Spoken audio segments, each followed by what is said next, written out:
Richard, where do we start? What a victory for the team. Just to talk to us a little bit about that. That was excellent. I thought from the outset, as soon as the game kicked off, I sensed that we were on. Our completions were a lot better than they have been. We had a couple of errors, but I thought we had the resilience and toughness to defend them errors this week, which we've probably not had over the last couple of weeks. I think there's still work to do. I think we can improve. We certainly didn't have our strongest team out. You wouldn't know that though, would you? They really put their hands up there. Some of them young blokes. I think I counted 9 first team players out of the squad. There's probably 4 or 5 lads in that team who've come from the reserve grade. We champion youth development, and I think Halifax do a wonderful job in that area. Reece Chapman-Smith as well. He had a really good game on the wing. Woodburn Hall. It was excellent. It was a really good team performance. You mentioned the defence. That's something that we've been struggling with over the last few weeks, and that seemed on top form tonight, didn't it? Yeah, I thought we made some smart decisions. I think we've been defensively we've been making the decisions for the opposition by putting ourselves in our bodies in vulnerable positions. I didn't think we did that today. I thought we held our line really well. I thought we made them pass around us, not going through us, which Rochdale did at the weekend. We played Rochdale at the weekend. They went through us. We've spoke a lot about that. You've got to remember we only had 4 days to turn that into a performance. The lads have worked today as well.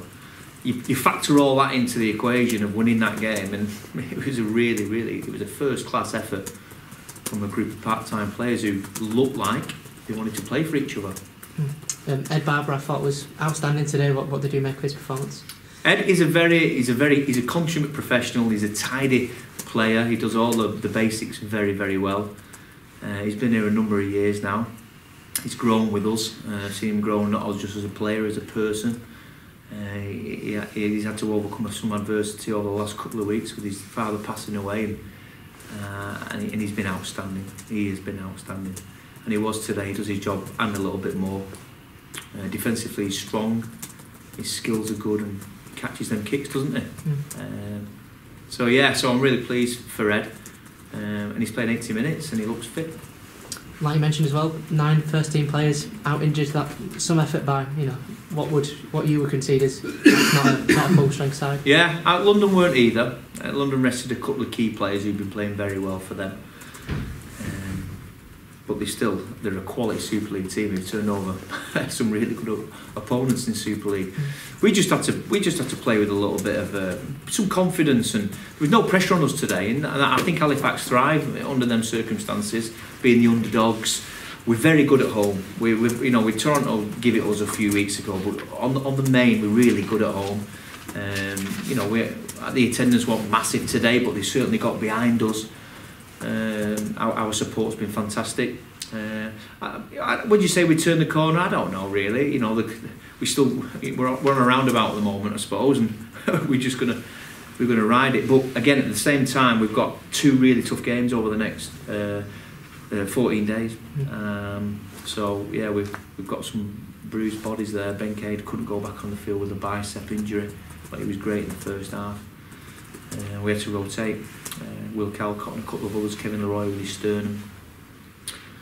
So I just hope it hasn't taken too much out of us. We didn't have an emphasis on the Challenge Cup last year, and we went out early. We didn't really have any emphasis. We just wanted to play really well today, and by doing that we would, and we're in the next round, and that'll be great for us as a club.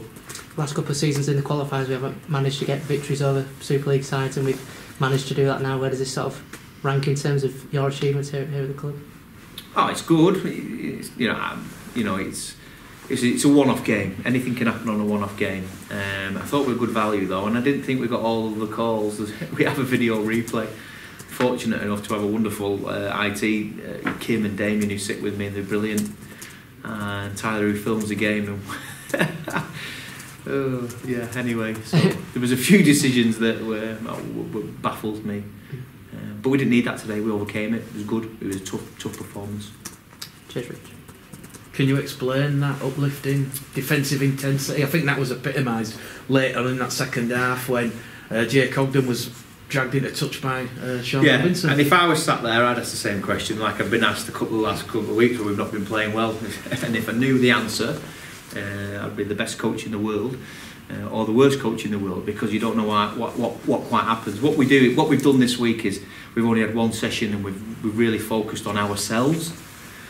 Me as a coach, I like to change things, and I wound my neck in a couple of weeks ago, and we're keeping a very simple game plan. The players wanted to buy into that, and if we do the basics well, which we do, I think we can overcome pretty much anybody, as today proved. So.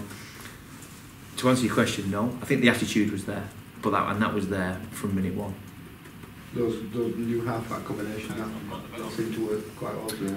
That's good, yeah. We've got Reece Chapman-Smith was on the wing. He's been at fullback. We've moved things around again. That's a little bit about me changing things, but I thought James Woodburn settled us down, took a leadership role. I think Steve Tyra's been playing outstanding. He was captain for today. That's not just by default because Scott wasn't playing, that's because of his performances. He led by example. I thought Ben White was really good as well, clinical in what he did. Took the line a lot better in the second half where he started to take the opposition on.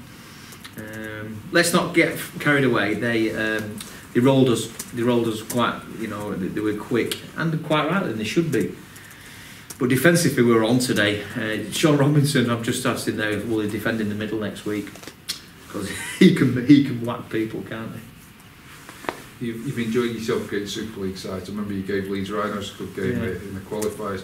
Who do you fancy in the next round, Richard? Oh, I'd love another Super League team. Have a crack at another Super League team. Get a really good tie here at the Shea. That game in the qualifiers against Leeds was brilliant. A massive crowd for us. We were vibrant. I know we got beat, but we were 6-6 at half time. We'll take a lot out of that, confidence-wise. We'll take a lot out of that. Them young blokes, Will Calcott, as I said, Woodburn, all. We've got a young team, but doesn't happen overnight as well. It's 3 or 4 years in the making, getting them players in the system and believing what we're trying to do here at Halifax, and they do. You've got some headaches for next Friday. Good headaches. Yeah, I think I might sit there then next week and ask the questions because I've got to pick the team next week. But as always, it's not me who picks the team picks itself. We'll have to look at that. We'll see. We have got some. We've got some players who are carrying injuries. We'll have to be mindful of that. Easter is a tough period. We play Bradford and Toulouse away. It doesn't get any easier than that. So we'll dust ourselves down. Our feet will be firm on the ground. We'll look to try and get a couple of wins over Easter. That'd be nice. Have you got any thoughts on the show of hands in Salford this afternoon? 19-5 in favour of accepting New York. I'll be honest, I've not heard anything about that today. So we've accepted New York, and they've not been accepted in, but they asked for a show of hands, and it was 19-5 in favour of accepting them both in. No, that's fine. It's good. It's got to be right. It's got to be sustainable with anything in life. As I said to you, in Halifax, for us, this has happened over a number of years. We're producing our own players now. Obviously, there'll be a glut of ex-NRL players or Super League players playing for things take time to develop. That's our model here. However, the game does need to be globalised. It does. But I'm just concerned about Halifax in a minute. That's brilliant for everybody else in Super League, but we're in the next round. I'm more than pleased, and we've got a tough Easter. That's where we focus. Cheers, Richard.